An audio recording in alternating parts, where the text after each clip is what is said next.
We'll now go over how to treat hypovolemic shock. Hypovolemic shock is caused by a sudden decrease in the amount of fluid circulating in the casualty's blood circulatory system.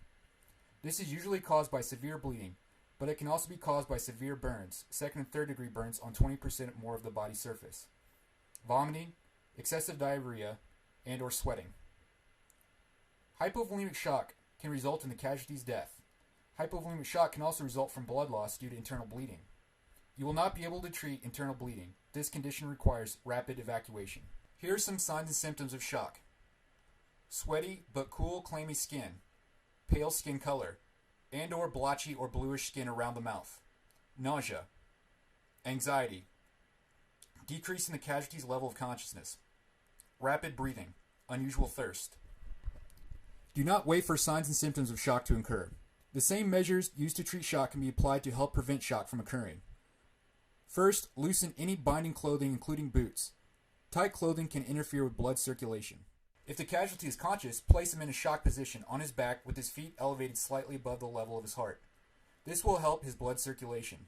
An unconscious casualty should be placed in a recovery position. If the casualty vomits, quickly perform a finger sweep to clear his airway. A casualty with a suspected spinal fracture or serious head wound should be on his back, feet not elevated. Immobilize his head, neck, and back if possible.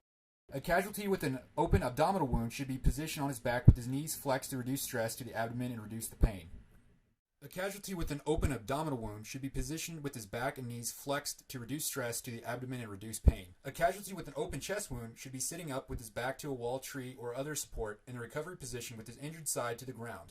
A casualty with a minor head wound should be sitting up with his back supported in a recovery position with his wounded side up. Place a poncho or blanket under the casualty to protect him from temperature and dampness of the ground. Take measures to keep the casualty from overheating or chilling. In warm weather, keep the casualty in the shade. If natural shade is not available, erect an improvised shade using a poncho and sticks or other available materials. Reassure the casualty and keep the casualty calm. Tell the casualty that you are helping him. Be confident in your ability to help the casualty and have a take-charge attitude.